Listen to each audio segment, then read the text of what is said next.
I lost my parents, that pain made me who I am. I spent a lifetime trying to right the wrongs of the past, as if fighting crime would bring my parents back. You actually did it. I can't imagine what you've been through. I love you, Monkey. You lost both parents in one day. Barry! Call 911 now! I went back in time to save my parents. But instead, I completely broke the universe. If you went back and changed the past, This world must die. you changed the future. Do you know what this symbol stands for? Means hope, right? I will help you fight Zod. You want to get nuts? Let's get nuts.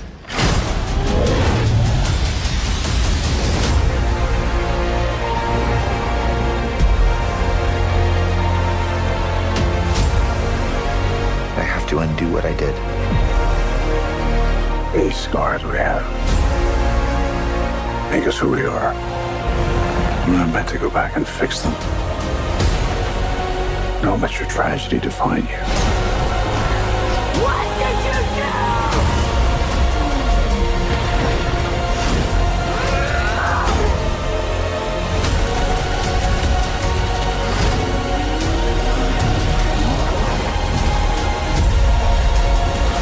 No matter what we do, we're not going to be able to fix this. No! Nobody dies!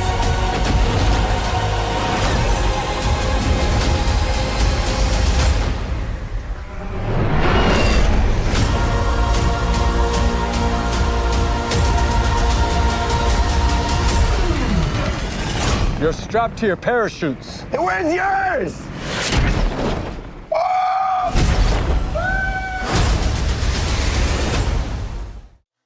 Welcome back, everyone. It's Charlie. This will be my new Flash trailer video. There's a whole bunch of new footage and Easter eggs, so we'll break it all down. If you're brand new to the channel, be sure to subscribe to get all the videos. I'll also do a movie ticket giveaway when we get a little bit closer, too.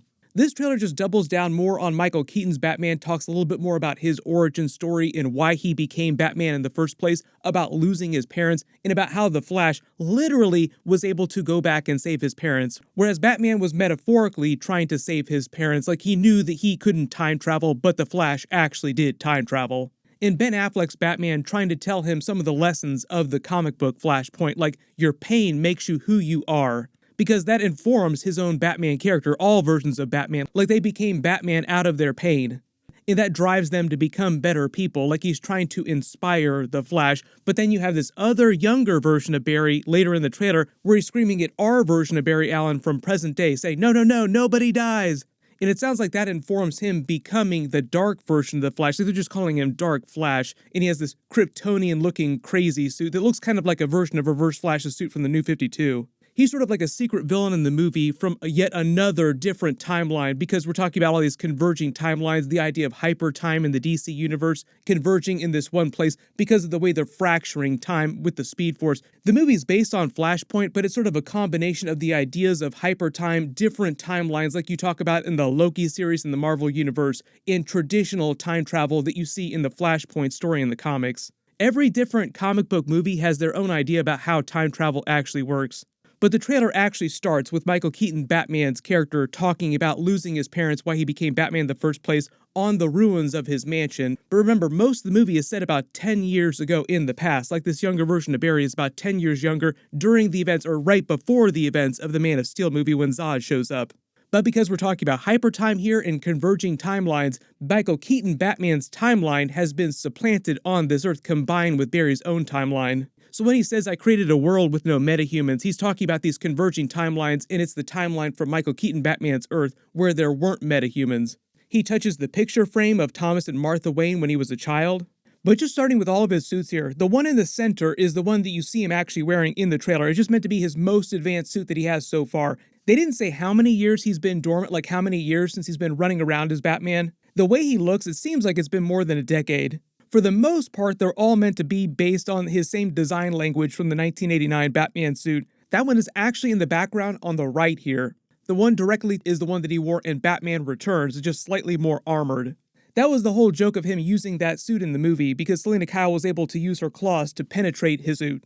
On the far left here, super deep cut, this is meant to be a version of his very first suit, like his Batman Year 1 suit, and the Batman symbol is also different from the others if you couldn't tell. All the other Batman suits have the same symbol on it except for this one. This is meant to be the Adam West Batman symbol from the 1966 TV series. The pistols are also meant to be grappling hooks, not actual guns, according to the costume designer for the movie. He also said he designed the ears for this cowl based on the Golden Age original Batman cowl from the comics. So it's like Michael Keaton's version of Robert Pattinson's Batman Year 2 suit, a very lo-fi early prototype for what would become his 1989 Batman suit and other future suits. Speaking of which, for those of you that always wanted to see Batman in the movies wear the blue and gray suit from the comics, the one right behind this is the blue and gray suit from the comics. Ben Affleck's Batman also wears his own version of that in present day earlier in the movie. It's just meant to be an updated version that's closer to the design language of his normal Batfleck suits. But it's still very clearly the blue and gray suit from the comics. The next one on the back right is another huge deep cut for the Batman Returns movie. It's the underwater Batman suit that they sold as a toy, but he never wore in the actual movies. It was just one of the many, many toys that they sold as merchandise. Speaking of which, the last one on the far right isn't actually a desert suit, even though you see the goggles there. It's actually another one based on a toy they sold from the Batman Returns movie called the Arctic Armor Batsuit, and it was just for cold environments or cold-based villains like Mr. Freeze. Raise your hand if you spent all your money on all those Batman toys when those movies came out back in the day. Get those wonderful toys. They do pretty much the same thing for every Batman movie, but it was just special back in the day. There were so many toys. If you watch the behind-the-scenes features, they talk about all the merchandising they did for those movies. They made so much money on the toys for those first couple of Batman movies. Part of the reason for them doing such weird deep cuts, though, is to tell you what happened to Michael Keaton's Batman after the events of Batman Returns. They're saying that he went on to have more adventures, he used these batsuits during them. This is meant to be his Batcave. It seems like it's been upgraded since the events of the 1989 Batman movie. Some of his gear, some of his technology has been upgraded, like he has newer versions of the Batsuit. He also has a newer version of the Batwing. The Batmobile seems like it's the same one, though. You see the Batwing slowly come down from its hangar bay. When he talks about spending a lifetime trying to right the wrongs of the past, the whole idea is that he's been retired as Batman for a while, and it's both versions of Barry Allen that try to convince him to get back in the suit and come back into action and try and help them fix what they've broken, or what our Barry Allen has broken. They finish the scene with Barry talking to him in the Batcave where he says, "You actually did it, you traveled back in time." And this is part of that larger scene where he explains why he went back in time, like, I don't want to live in a world where my mom isn't alive. During the custom DC logo, too, this is actually meant to depict the Speed Force with the Flash traveling through it. Like, that's why you see that energy arcing through the reddishness here. We get a slightly new version of the scene of him staring at his childhood home in the middle of the night.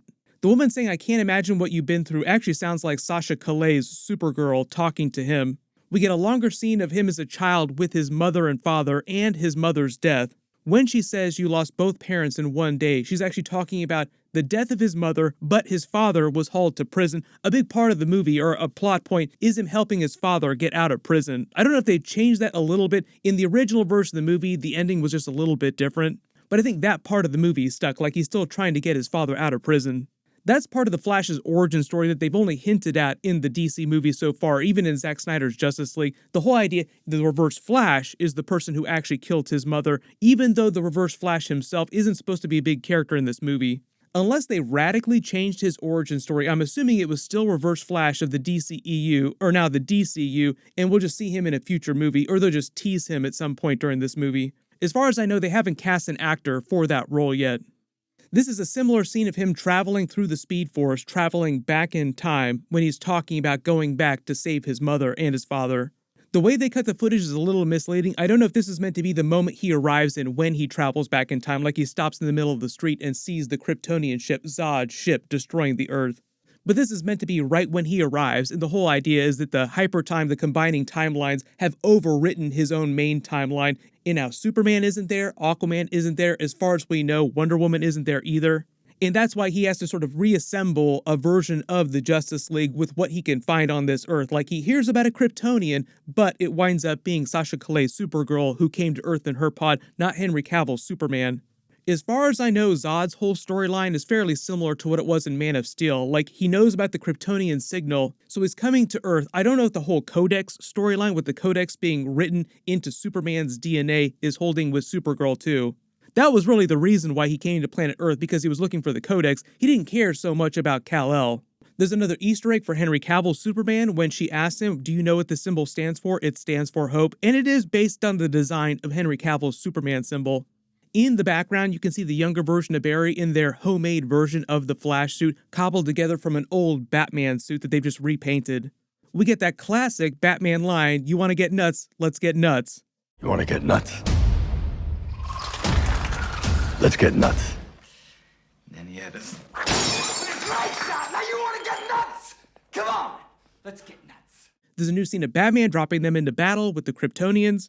This scene is from earlier in the movie when they're actually going to Kara's prison and trying to find out which Kryptonian is there, thinking that it's going to be Henry Cavill's Superman. Nope, it is not. The whole idea is that in Michael Keaton Batman's timeline, the idea is that Kara's pod fell to planet Earth, the military found it, and then trapped her underground, thinking that she was a threat. This just seems like a scene of Barry looking at his childhood room. There's a longer version of the scene with Ben Affleck's Batman talking to him, explaining that the scars that we have make us who we are. Like, the terrible things we go through help forge us into better people, trying to convince the Flash that he should not go back in time. Not sure what attack is happening in present day that they're trying to stop, but I think it's just meant to be a regular attack in Gotham City. Ben Affleck also teased that Gal Gadot's Wonder Woman is going to be part of this too and helps him during the battle. They have like a funny scene where she uses the lasso of truth to save him. He winds up getting really chatty and having this heart-to-heart with her, saying all these things that normally Batman would not say, just because the lasso of truth is making him do it. This might be a version of the scene from the comic book Flashpoint and the Justice League Flashpoint movie where Flash is trying to get his powers back, and Kara takes him into the sky to try to get struck by lightning so that he can get them back. During the original version of Flashpoint in the Flashpoint movie, the Flash has to shock himself a couple times. Like, he almost kills himself a couple times trying to get his powers back. Not sure what Supergirl is yelling at when she says, "What did you do?" She might be yelling at Zod. We get more scenes from the battle with Kryptonian ships crashing into each other. It seems like she almost winds up killing Zod, and I think the idea with her character is that because of what she's been through, because she's been locked up for so long, she has so much more pent-up anger than Henry Cavill's Superman did, and as a result, she's a much more stabby version of the character. Like, imagine a much angrier version of Superman that hasn't gone full dark Superman like we saw, like evil Superman in Justice League Snyder Cut. She's not quite that pissed off.